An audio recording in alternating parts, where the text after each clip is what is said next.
Hello and welcome to Poonam's blog. तर आज आम्ही दिवाळीचं फराळ बनवतोय। तर भरपूर काय काय बनवतोय। मम्मीची सुरुवात झाली आहे, मी पण हिला थोडीशी मदत करते। आरू पण आलेली आहे। तर आम्ही आज छानसा फराळाचा ब्लॉग बनवणार आहे। तर तुम्ही हा ब्लॉग कंटिन्यू बघा, लाईक शेअर सबस्क्राईब करा आणि कमेंट करा भरपूर। आणि तुम्हाला हॅपी दिवाळी ॲडव्हान्समध्ये। इथं करंज्यांसाठी ना रवा भाजून ठेवून राहिली मम्मी। एवढा रवा आहे, करंजा आणि लाडू करायचे, तर त्याच्यामध्ये तूप वगैरे टाकून भिजून ठेवून राहिली। आधी आम्ही चिवडा करणार आहे, त्याच्यानंतर करंजा, मग लाडू बांधून घेणार आहे। सगळ्यांना ज्याचं त्याचं काम वाटून दिलंय इकडं। हा आमच्या गोदा आजीला डोकं लावतोय बाहेर।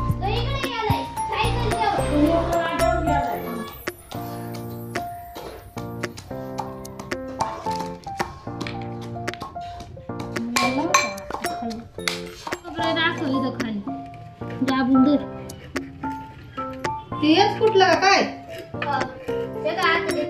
चालेल, इकडं कर ना तिकडं कर ना। सगळ्यांनी वाटून वाटून काम केले का असे काम संपत्या मग लवकर। आम्ही पटापट काम करून घेऊ राहिलो। गणपती बसला इथं वरती, किती कष्ट आहे बघा बरं। इथं काजू बदाम आहे म्हणून बरं।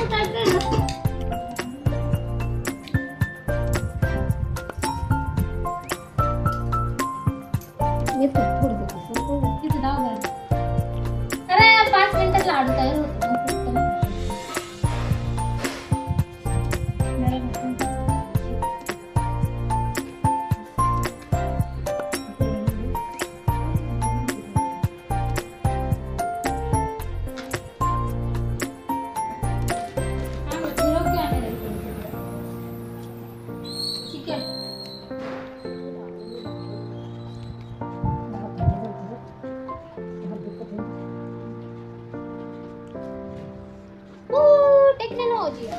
तर मम्मी इथं ना आता मस्त चिवडा स्वच्छ करून घेऊ राहिली, त्याच्यामध्ये खडे वगैरे असेल तर। मग दुसरीकडे माझं लाडू बांधायचे काम चालू आहे। एवढे सारे लाडू बांधले मी स्वतः। आणि मम्मीने ना चिवडा तयार करायला घेतलेला आहे। आधी ते मका चिवडा ते तळून घेऊ राहिली ती।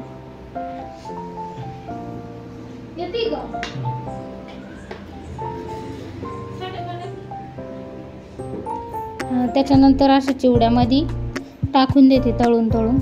त्यात भरपूर वस्तू येतील, एक एक करून ती सगळं तळून टाकणार त्याच्यामध्ये।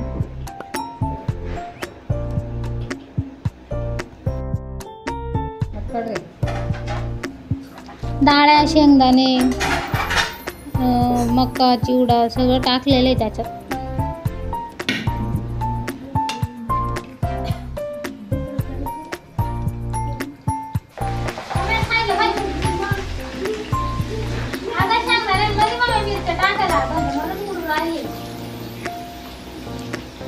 मिरच्या, कढीपत्ता ते पण सगळं फ्राय करून त्या चिवड्यामध्ये टाकत होती। भरपूर आम्ही घरामध्ये पसारा करून ठेवला होता, पण आम्हाला तेवढं काम कंप्लीट करून मग करंज्या पण करायच्या होत्या आम्हाला, म्हणून मग पसारा झाला तर झाला।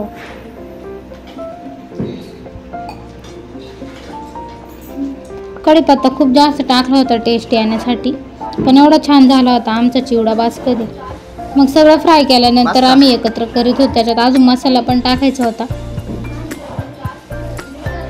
तर अशा पद्धतीने मी एवढे सारे लाडू बांधले। इकडे लाडू तयार होते माझे, मीच बांधलेले होते एवढेचे एवढे लाडू। इथे चिवडा झालाय रेडी ना, चिवडा पण रेडी झाला होता। मसाला टाकताना काही शूट केलं नाही, कारण एकत्र करायचं होतं। कॅमेरा धरायचे मग पोरं माळ्यात गेलेले होते आमचे सगळे। तर जेवढं दाखवायचं आहे तेवढं मी दाखवलं। आणि त्याच्यानंतर आहे ना चिवडा वगैरे व्यवस्थित मिक्स करून ठेवून दिला होता। लाडू झाले, आता आम्ही करंजा बनवून राहिलो। आणि एवढं आहे ना आमची करंज्यांची तयारी चालू होती। मळून ठेवलं होतं मस्त मम्मीने, रवा भाजून भिजून ठेवले, लाडू पण झाले मस्त। मग ती लाटून द्यायची, मी भरायचे आणि पटापट करंजा बनवल्या आम्ही। त्याच्यानंतर मी फ्राय केल्या, आणि फ्राय केल्यानंतर किती सुंदर दिसते पहा। आणि शंकरपाळ्या पण केल्या होत्या, थोडंसं उरलेलं होतं रवा, मग त्याच्यामध्ये आम्ही शंकरपाळ्या पण करून टाकल्या। चिवडा पण आमचा रेडीच होता ऑलमोस्ट, आणि लाडू पण बांधून रेडीच झालेले होते। मग ते सगळं झाल्यानंतर आहे ना मम्मी ना भरून ठेवायच्या तयारीत लगेच सुरुवात झाली, कारण थंड व्हावं लागतं थोडंसं, मग डब्यात भरायला व्यवस्थित. मग तिची सुरुवात झाली होती. पूर्ण बघा, लाईक शेअर सबस्क्राईब करा आणि चॅनेलला खूप खूप कमेंट करा. Okay bye.